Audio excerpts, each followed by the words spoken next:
Hello, public opinion aficionados, and welcome to Rasmussen Reports, the independent pollster who accurately predicted the October collapse of Kamala Harris's campaign. Now, we have to be very specific about what we mean here because everybody's talking about a polling collapse, but to be honest with you, the polling hasn't really changed much. What's collapsed is the media narrative, all these people shilling for Kamala Harris and carrying the Democrats' water. We knew that they weren't going to be able to get her over the hump, that the joy of the August DNC was only going to last so long because today's voters have absolutely no trust in politicians, no trust in institutions or DC, and they crave more and more authenticity and competency. And today we're going to get into some of the fundamentals that helped me see personally that this was coming. But don't just take my word for it. Here is Newt Gingrich on the excellent two-way show that's been going on with Mark Halperin every morning. I think Sean Spicer's on there as well. We're in the early stages of watching her collapse, says Newt Gingrich of Kamala Harris.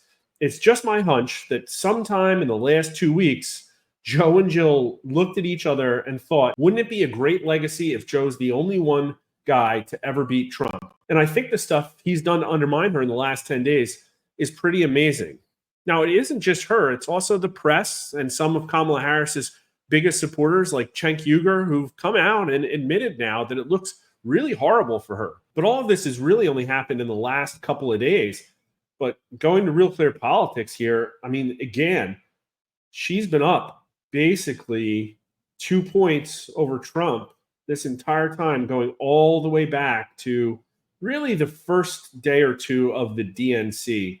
Although it does look like her numbers are fading a little bit. She's been as high as 2.2, going back down to 1.8. But take a look at this. Right before the switcheroo, Trump was actually beating Biden by almost 3 points here. And now Harris is beating Trump by more than 2 points. So the race has moved 5 points in her favor since the switcheroo.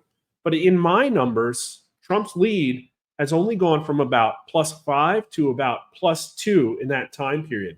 I think that little extra 2-point kiss for Kamala Harris is coming from all of these left-wing media pollsters who are most likely polling 100% panel respondents who skew younger and less politically connected. I have a hunch that extra 2 points is not going to turn out for her.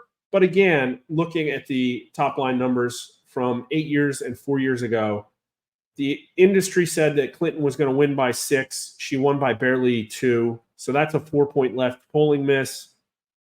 Biden was up 10 points in the polls. He won by 4, a 6-point to the left polling miss. And what you're going to see is people like Harry Enton from CNN talk about, oh, sure, the polls have had about a 3 or 4-point error going all the way back to 1972, and the polls could be wrong in either direction. And if they're wrong to the right, Trump wins with over 300 electoral votes. If they're wrong to the left, Kamala Harris wins with over 300 electoral votes. And what they'll tell you is they'll talk about, the election with Romney and about how the pollsters underestimated Obama's support, or they'll talk about 2018 or 2020, where everybody predicted a bigger Republican turnout than what actually materialized. But what they won't tell you is that, in my opinion, the reason that these left-leaning biases exist is because Trump is on the ticket and the establishment has an immune response to Donald Trump because of how anti-establishment he is, and also because he motivates not just Republicans to turn out, but also conservative independents and crossover Democrats, and those people get lost in the pollster waiting. So that's my theory of the case. But I will say there have been very recent, slightly positive signs for Trump in the polling that show me that maybe now the polling is going to catch up to the collapsing narratives. Arizona, Trump plus a half a point. Nevada, Trump plus 0.2 points, red for the first time. Wisconsin, Trump only down 3. Michigan, Trump up almost a point. Pennsylvania, Trump up 0.4, less than Michigan. I don't believe that's going to happen. North Carolina, Trump up a half a point. Georgia, Trump up a half a point. I don't think these states are really all as close as the polling will tell you. it's either going to be a massive miss to the right or a massive miss to the left. I think history tells us that these polls are all to left, although some of the individual states probably have a bigger spread than what we're seeing here. The takeaway is every single one of these battleground states, except for Wisconsin, is now going to Trump. And also the betting markets, as we showed in our previous video. Though it does look like Kamala Harris is starting to get some momentum back in the overall 2024 election winner bet. And if you look at the states, Trump is up in all of them except Wisconsin and Nevada. He's tied in Wisconsin now. Michigan just flipped in the last day or two. Wisconsin's probably going to flip next.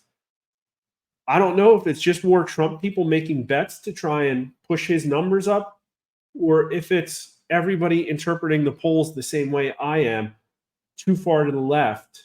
Trump is going to be winning every single battleground state in the betting markets very soon. But as I talked about, let's go into the fundamentals. Why, at a very high level, no matter what people fundamentally say about whether they're going to vote for Kamala Harris and Donald Trump, there's an aspect of momentum, morale, subconscious context that may drive people to turn out or not turn out more or less than they actually tell us in the polls. And time again, we see those having an impact on presidential elections. Here's our snapshot page, and this shows Joe Biden's daily presidential approval rating. These numbers are fresh as of today. But what I want to point out here is right track, wrong direction. People who aren't educated on the polling industry might not know what this means, but the very first question we ask in our polls every time, is the country on the right track or is it headed in the wrong direction? And only 35% of the electorate says right track. That's a pretty low number. Republicans, it's 19%, but independent voters, only 26% of them say the country is headed on the right track. Now, I have independents going to Trump right now between 8 and 10 points. Most of the pollsters who show Harris winning have independents going to Harris. And maybe there's something massively wrong with my sample of independents, although I have a ton of reasons why I think there isn't.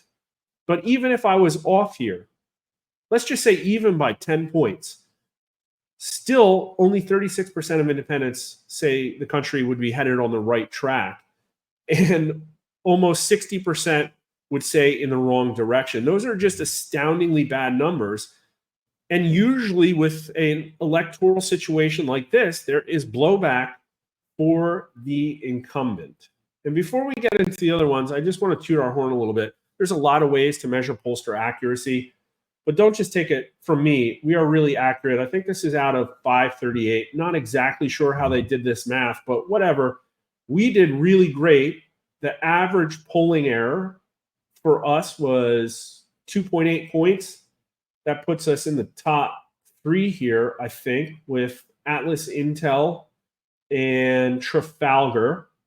Really close to Trafalgar.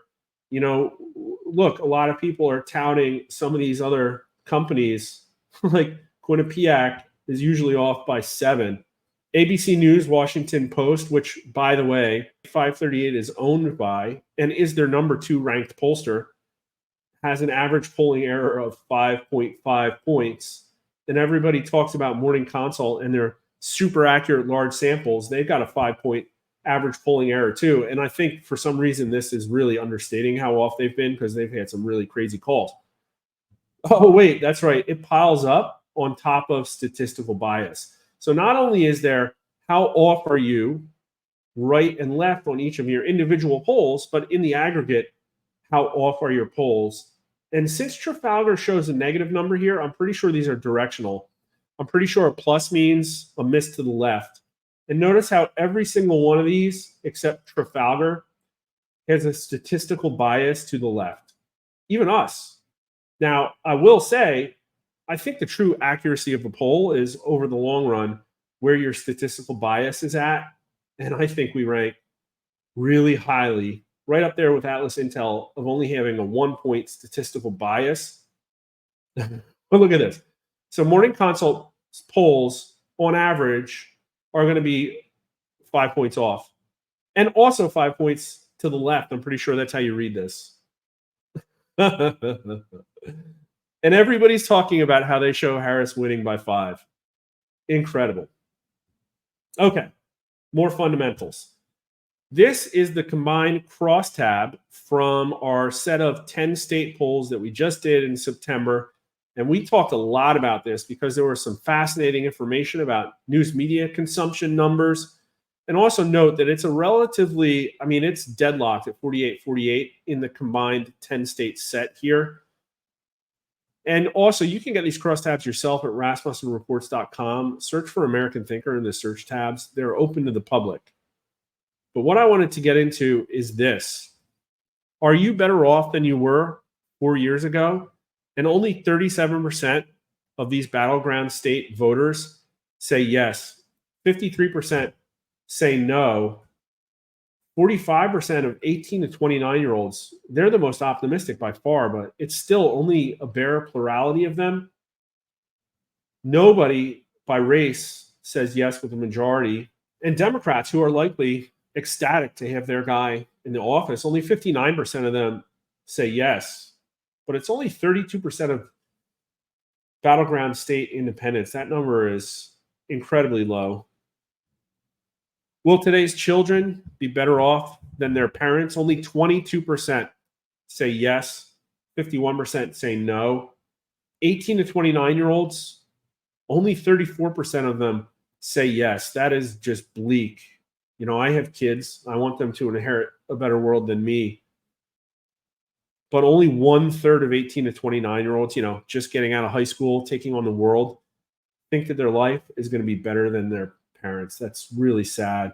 Only 35% of Democrats say yes. Only 14% of Republicans and independents poll almost exactly like Republicans on this. Only 16%. And here's what's crazy. It's not even a signal about income. Almost across the board, only about, 2 or 3 in 10 Americans say yes by income. Evangelical Christians and atheists agree almost identically on this. It's really crazy. I'll tell you, though, people who watch CNN and MSNBC are more likely than everybody else to say yes. It's still only 1/3 of them. Only 6% of Newsmax viewers say yes to this question. But this is fascinating. We asked people which issue is the most important one for the next president to solve, and only gave them 4 choices: abortion, illegal immigration, rising prices, and protecting our democracy. And people who think abortion rights are the number one issue the president needs to solve, 38% of them, a really high number, say yes, that today's children will be better off than their parents. I guess they mean specifically the ones who haven't been aborted. Is America safer than it was 4 years ago? Only 27% of battleground voters say yes. 62% say no. By party, it's only 44% of Democrats. 12% of Republicans, 24% of independents, only 29% of black voters. Only 27% of 18 to 29-year-olds. These people are invincible, obviously, but they know that the Biden administration was not good for the safety of everyday Americans. Now, there's a lot of other stuff in this particular poll we could get into, but I want to talk about this. Kamala Harris was just on the cover of Vogue.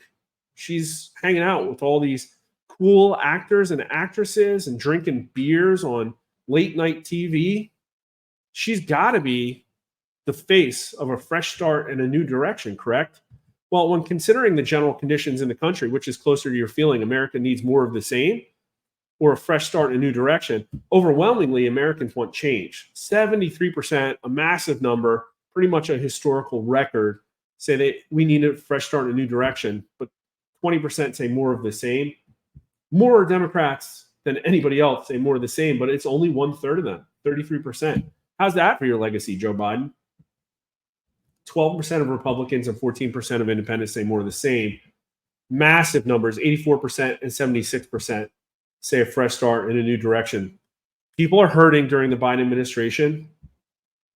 They're demanding something new. Although what's fascinating is Joe Biden's strong approvers, 47% of them do say, we just need more of the same. Can I have some more, please? As a presidential candidate, does Kamala Harris offer more of the same or a fresh start in a new direction? 58% of voters say more of the same. Only 37% say a fresh start in a new direction. Only 59% of Democrats say she's a fresh start in a new direction. And independents say more of the same by 62 to 30. So tell me again, Reuters, tell me again, Morning Consult, how Kamala Harris is winning among independents. Even if I'm off a decent amount, independents overwhelmingly in my polling say that Kamala Harris offers more of the same and not a fresh start in a new direction. When almost unanimously independents say they want a fresh start in a new direction. As a presidential candidate, does Donald Trump offer more of the same or a fresh start in a new direction? And fresh start wins here, 52%. Only 39% of voters say he's more of the same. And he's basically like kind of an incumbent. He was already president. Only 62% of Democrats say Trump is more of the same. 80% of Republicans say he's a fresh start in a new direction. Tell me again, MSNBC, how you think Republican voters are clamoring for new leadership, how anybody but Donald Trump could have done better. No, this is voters telling you that Donald Trump is the new face of leadership that they want. And apparently independents do as well, although you can clearly see the revulsion for Kamala Harris is higher here. 54% of independents say Donald Trump is a fresh start in a new direction. 36% say more of the same. Now, there's tons and tons of polling we can look at. I'll just take this one out, too, as like a sign of competence. Voters overwhelmingly say the situation with migrants at the U.S.-Mexican border is a crisis. That's why, depending on when we poll, it's either the number one or number two issue. And President Joe Biden assigned Vice President Kamala Harris to lead the administration's efforts to control migration at the southern border of the U.S. How would you rate the job she did, as the borders are? We don't say borders are, but 31% of voters say she did excellent or good. Only 12% excellent. 48% say poor. A combined total of 63% of voters say she did a fair or poor job. And with independents, 70% of them say fair or poor. A majority of independents say poor.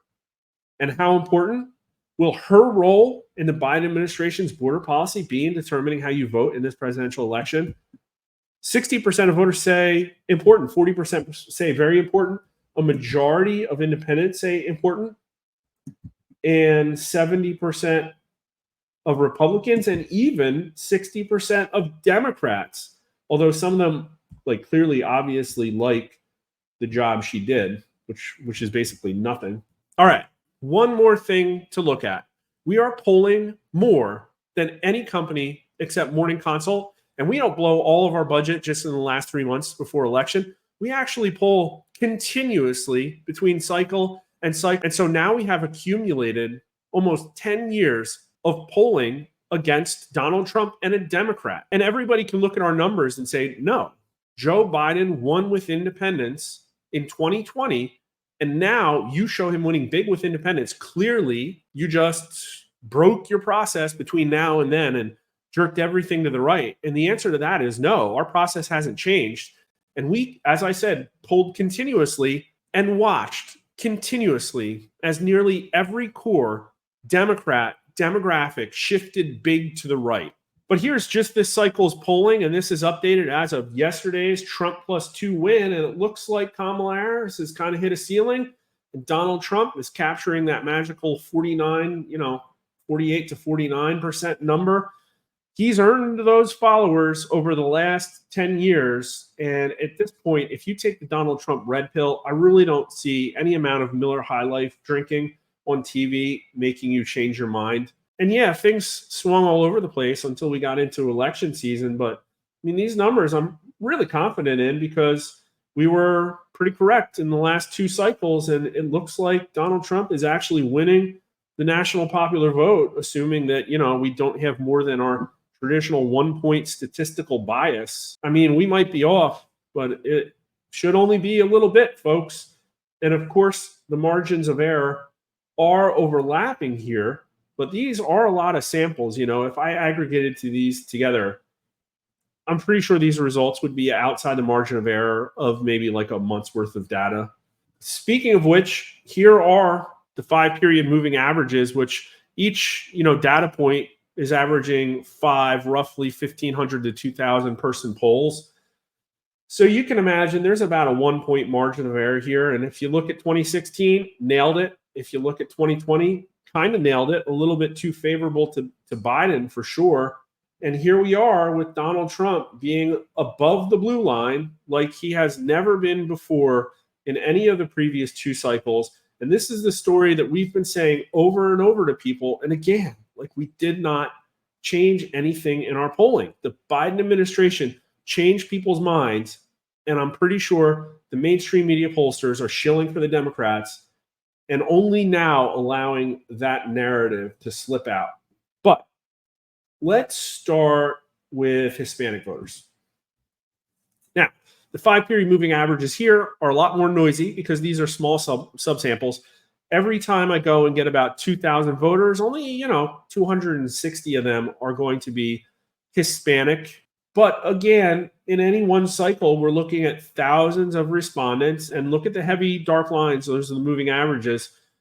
Hillary Clinton, at the end, really clinched the Hispanic vote and won by massive margins. In 2020, it looks like Trump won it. And I'll tell you, the Hispanic vote is hard to nail. I'm not trying. There's only so much I can do to get this to be accurate. Although I think it was probably the reverse of this. I think Trump maybe lost by almost 10 points. I forget what the exit polling said. But the point is that look at this trend over the last decade. The red line keeps getting higher and higher, and the blue line keeps getting lower and lower. We've actually had some individual polls that have showed Trump in the 60s with Hispanic voters. Again, we're not doing Spanish language polls. Don't know how many illegal aliens are voting in elections. But if the trend continues, I think what we'll see at the end of this cycle is probably something close to a tie among Hispanic voters, which would be cataclysmal for Democrats because they counted on all these Hispanic people that they brought across the border, giving them a permanent supermajority, just like Black voters.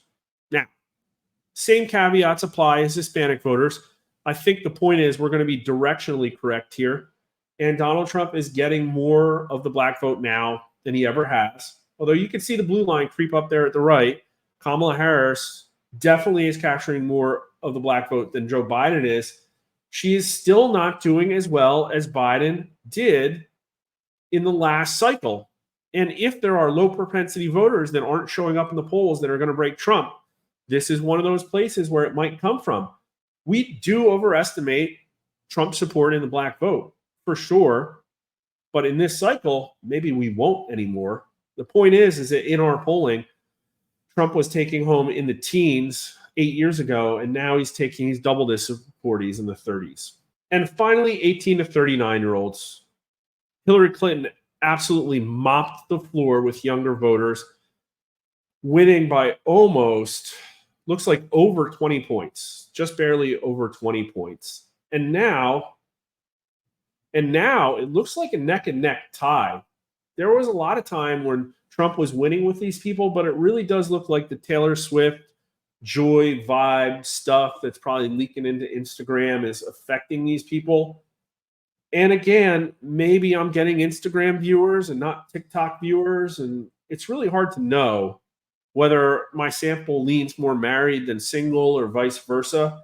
But the point here, again, is inexorably, Trump is doing better and better with younger voters. I think COVID woke him up a lot. I think that's why there was such a difference between 2016 and 2020.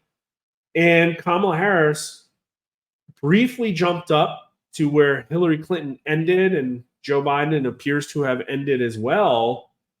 But just recently, her numbers have started to fade too. I think that's the authenticity thing. I think that's a response bias of younger voters dying off after all of those positive vibes are fading away. So I'll repeat what I said before. I think Donald Trump is winning. I think other pollsters like us who are accurate show that Donald Trump is winning. I think there's a question about directionally how much. And I think that a solid Trump win that leads to an electoral college victory of over 300 votes does right now depend on how much of a leftward leaning polling bias there is in the swing states. And maybe we won't actually see it and we're just totally off. But I think there's a ton of other validation points that show that the polling is to the left again, because Republicans are doing really well across the country with new registered voters. Democrats are doing worse than they were in 2020 with mail-in ballot requests and returns. And ultimately what it comes down to is there's still about 3 weeks left until the election. And if the next 3 weeks look like this last week for Kamala Harris, I mean, I think it's going to be a Donald Trump blowout. Although I will mention that we have entered October surprise season. 8 years ago, the Access Hollywood tape was dumped on October 7th. Though so far, all it seems like we've seen is performance reviews from Kamala Harris's law firm and a bunch of horrible stuff about her husband, Doug Emhoff. Maybe, just maybe, over the last 10 years, somebody's saved up some stuff about Trump and they're going to drop it now. I don't know. But what I can tell you is election cheaters, don't go salivating over North Carolina. I'm in the field right now, and I'm going to see what North Carolina voters think of the federal response to the hurricane, who they blame, and how it's going to affect the election. So follow us so you don't miss it on Twitter at Rasmussen_poll, or you can follow my account at Mark_R_Mitchell. I put out a lot cheekier stuff, and there's some more cat memes and all that kind of stuff. Also, make sure you like the video and subscribe on YouTube or Rumble, and thanks for watching.